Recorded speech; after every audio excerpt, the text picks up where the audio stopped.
Hello, welcome back to the 6th week, 7th, I don't know. Something like that. The Spider-Man week of Militia Madness MTG. Couple things right off the bat. First of all, like, comment, subscribe, join our Discord. It's the link in the on our channel page. I know it wasn't working for a little bit because I'm the technical genius, but it should work now. We have lots of posts there, our ban lists, and all that kind of stuff. Also, for the next couple of weeks, I'm going to sound like a chemotherapy victim who just had their throat removed. That's not a setting on your thing. It's just I'm a teacher by trade and I've thrown my voice out something awful. But with those getting out of the way, I'm playing Willem Dafoe or Green Goblin Revenant. 5 mana, 3/3 flying death touch, and when it attacks, you discard a card, then draw a card for each card you've discarded this turn. Here. You know what? I'm going to move it in post, so you're going to look silly. I'm not going to do that. But that's what I'm playing. So I'm playing Rakdos Madness. We talked about this in the set review, which no one saw. Go watch the set review. But we, I think Morgan and I both agreed there's 3 kind of versions that you can play of this deck. All with Spider-Man commanders. One of them being more aggressive, one of them being more mid-rangey, and the other one being like a control deck. I went with the more mid-rangey thing because I knew I wanted to play a Madness deck on the channel, and we've already played like lots of control decks.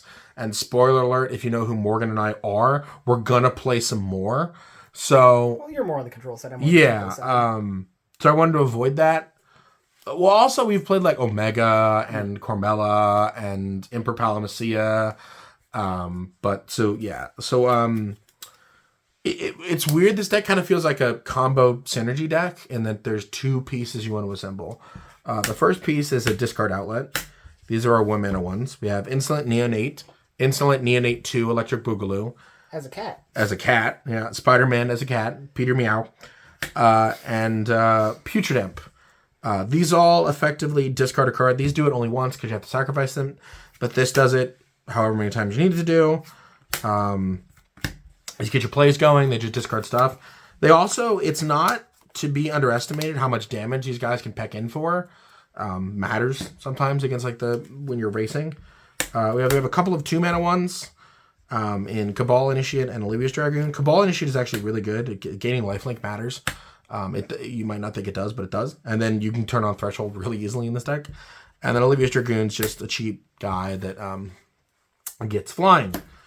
A card we talked about for way too long in the set review, go watch it, is this 4-mana 3/4 that you can pitch a card to gain Menace. One of the things I don't like, on elaborating my on my thought process in that video, something I didn't realize is all of these are at instant speed. This is a sorcery. You can only activate this as a sorcery speed, which does makes it worse. But in this mid-range version, I kind of just want as many as we can. So we're on that. And then the last, like, forever discard outlet is this Thunderhead Gunner. This can only activate once, but it's just discard, draw a card on every single one of your turns. And also, it's just a big guy. Like, you can just attack with this. It's a reach, so, you know, you can block with it. But also, you can do it on your opponent's turn, right? No, this is also only as a sorcery. Really? Yeah. Oh, okay. It's weirdly split amongst the 2 lines. Yeah, it's Wizards of the Coast. These cards are activated only as a sorcery. These are instant speed. So these are obviously the better 5, but like we can't just play 5. We need, honestly, I'd love an 8th. Singleton format. But I'd love an 8th, but like the 8th best one is just terrible. So, but like I said, I wanted more outlets, so we have like a Blood Fountain, which is good at both providing you with a blood, so you can discard cards. But it also, like, this ability to get back creatures is also not to be underestimated. It allows you to just, like, get back more discard fodder for your discard guys, so you don't lose advantage. But it also just, like, recurring creatures is just very, very good. And then we have the Faithless Looting Squad, really. The only one that I would say is, like, a requirement to play, because there are a lot of 2-mana ones that you need. Faithless Looting is like the only, like the big standout. Like, this is the one I think you need to play over all of them. Just being 1 mana is just really, really, really, really, really good. Being able to flash back is really, really, really good. It was banned in Modern for years. Yeah, for a good reason. People who played this when Modern played this when it was legal in Modern know it's a good card. The rest, there are a lot of 2 mana ones to pick from. These are the ones I've picked from. Again, don't think I've deck texted like this is the right answer, but this is just a generic answer. Cathartic Reunion is probably the one that's the most cuttable, but I like being able to like trigger 2 madness cards at one time if you know I need to, and I like being able to draw 3 cards to dig when I'm like when you're pitching like 2 removal spells and you just need to hit land drops, because that's the duality of these cards is you're not always going to pitch a madness card. Sometimes you are going to pitch like you know some decent or even some enablers just to hit land drops and stuff because your commander does cost 5, so being able to hit land 5 is important. This is an instant. This, you know, you sometimes get 2 damage away, and then this sometimes you get to sacrifice a land. So when you can't discard, you don't have to. But again, and the clock could be relevant if you want to play like a 3 mana madness card on turn 3. That's very true. But again, a lot of these are very. There are a lot of different ones that you can play at 2 mana. Go nuts! Like it's just you know. The one I don't think is negotiable, I actually should have lumped in with that, is Stormstreak Feral. This and Faithless Looting I feel like should be in every red discard deck ever. This card is just so good. It's very versatile because when you don't need to discard, you just put this into play and then attack and then you just kill people. Very, very good. So we've talked about like discard enablers. What are we discarding? So classic one is Kitchen Imp. Kind of in the same vein as Swarm. These are just 1 mana guys that are really, really good. Interesting enough, this has Mayhem, not Madness, which means you need to follow the timing restriction of the card. Not relevant with this, it has Flash. So, but when you see Mayhem cards later, it does matter. Gorgon Recluse, this is just another enabler. Just to make these feel less bad. Because you feel like you're plussing instead of actually going minus when you just put a discard card and play. And like a 2/4 is like a relevant body. Spider Islanders, again, Mayhem. This is a Mayhem that actually matters. You do need to cast this at sorcery speed. So if you like discard it on your opponent's turn, you discard this, you don't get to cast it, which is annoying. Reckless Worm, which is my favorite discard, which is my favorite Madness card in the format. I love this guy. I'm a little bit of a Magic boomer, so I remember playing with this guy in like Extended and stuff like that, and it's just it's so much fun. It's great. And those are really like our Madness things with Madness or Mayhem creature payoffs. There are other things that we feel confident or okay discarding. Haunt of the Dead Marshes, we saw this in Spider-Man Noir, but this is also just a really good card to discard because you can keep putting it back into play. Same with Retrofitted Transmigrant. These are just ways to like not lose advantage from discarding cards. Because we can't play things like Bloodghast and stuff like that. Otherwise, I would. If I could play Bloodghast, I'd be playing Bloodghast, but I can't. So this is a card nobody knows. This is Glint Blade Prowler. This is a 3 mana 2/3 that you can pay 1 and tap it to pay a life and draw a card. Activate only if you've discarded a card. So it helps recruit a lot of the missed advantage against control decks, where like you have to discard actual cards. You can just pay a life and draw, and then it helps recruit that advantage in matchups where that's relevant. We have a Magmakin Artillerist, which is whenever you discard 1 or more cards, you ping them. You're not really killing people as much as with this card, but it's kind of like value I couldn't leave on the table when building this deck, where it's just like pretty free to put in, and you can cycle it yourself, so it's not that bad. And then we have a couple of Descend cards, mostly because I just wanted to try them out. You have a Deep Goblin Skulker, which is if you've descended, which means if a permanent went from anywhere into your graveyard, you get a counter on this. And then this, at the beginning of your end step, if you descended, you make a guy.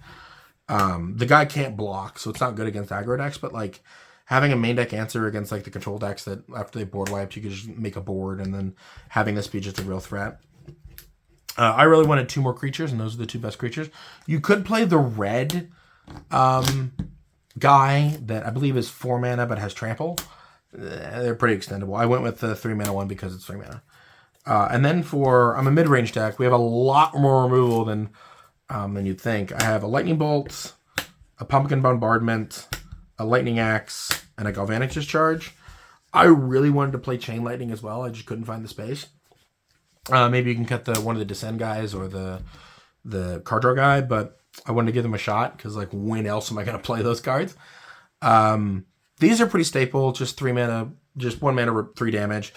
These are also discard outlets, which matters. This is an instant speed discard outlet, and this is not. It's a sorcery speed, but it's also a discard spell that you can pay with black mana, which sometimes matters, sometimes not, but you know, comes up.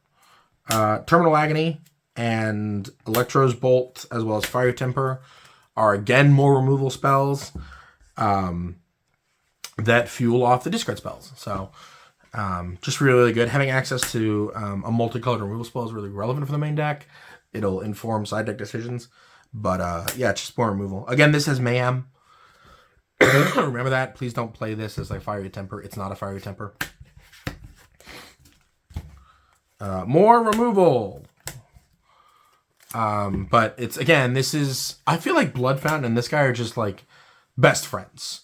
Because they curve into each other, they get rid of the annoying guy, and then you can get this back, get rid of another annoying guy. So, Accursed Marauder and Tithing Blade are just really, really good staples of our format that I think are really, really good. Speaking of staples of our format, Cast Down and Go for the Throat.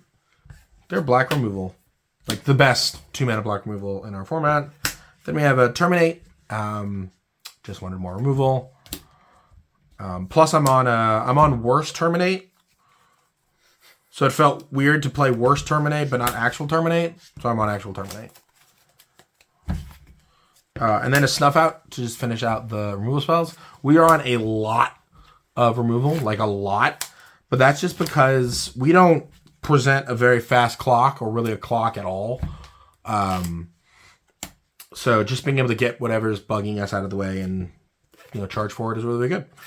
And then Night's Whisper, I just wanted more card draw, so played that. And then the last non-land spells in the main deck are a Troll and an Oliphant. These are even better than they are in regular Rakdos because they help trigger Green Goblin, they help trigger Descend. They also help trigger your card draw guy. You can pay 1 mana, put this in the bin, and then now you've discarded a card. So that matters.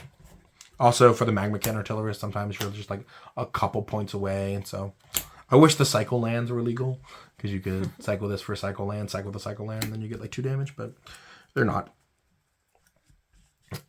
6 swamps and 5 mountains. I actually think this should be switched to 6 mountains and 5 swamps, but a machine did this. I didn't do this, so I'll be real. I just put it into a land generator, and it came up with this. But I think they're wrong. With the emphasis on Mass Meower and Instant Neonate, I think I should have a heavier focus on red on turn 1, but I don't have them.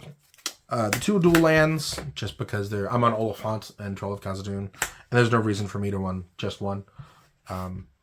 Wouldn't be wrong to run just one, cut one of these for like another basic mountain, but I don't know. And then Cycle Lands. I'm on the 2 1-mana Cycle Lands and the 2 2-mana generic Cycle Lands. You could play Deserts as well if you wanted to find space for them, but I owned these, and I'd have to buy the Deserts. Yeah. So I have. Also, 6 tap lands that monocolor is a lot. Yeah. Yeah, I wanted to play these just because of Magma Can Artillerist and the card draw guy, and they also go really well with Green Goblin as well. So I wanted to play these, but yeah, 6 is a lot. And then the last land in my deck is a Witch's Cottage. It's searchable off of Troll of Khazad-dûm. We're on enough black mana to enable this to be an untapped land. You could play Dwarven Mine, but it's like, why? Like, this deck doesn't really, like, we can't really use the token that well. It was good in Arabella because like using the body mattered, but like we don't use the body at all. Onto the side deck. Hey, these guys. Cool. Hey, these guys. Neat. We love the Monarch. Yeah, I mean they're good against stuff, but Chainer's Edict is an edict. So it's good against like the Boggle stack, but it's also like okay discard fodder because you can flash it back against stuff like that. But this is really just for like mana dork decks or mid-range green decks and things like that. Just to have some more interaction. This is for Guardian of the Guild Pact, specifically. You don't super need it because you have Terminal Agony and Terminate. They can also both kill it, but I just wanted like one more answer to that card. Cast into Fire is my artifact removal of choice because it also can pick off some elves or whatever. We have a Flaring Pain against Fog because my main deck is so good I don't really need to sideboard things in, so I can afford to have like a flex slot. It also flashbacks, so if you discard it, you can use it again. 2 Fire Candidate effects. Again, tokens, elves, I think are really, really tough matchups. Because I'm aiming to like slam a guy and like kill you with it. And if you can infinitely block my guy with 1/1s, that's a problem. So I need answers to those. Nihil Spellbomb and a Bajuka Bog as ways of just exiling graveyards. And then my anti-control package. I have a Tortured Existence, Tzeris Charger, and a Gurmag Angler. This is just an additional threat. This is a guy that they have to deal with multiple times. And this turns every creature into a guy they have to deal with multiple times. And a pretty good Madness Inhibitor, right? You can like discard a worm, get back a guy, and then put the worm into play. And then later on, discard the guy, get back the worm, and then and then you win. That's about it. Again, like, comment, subscribe, and we'll see you on Wednesday.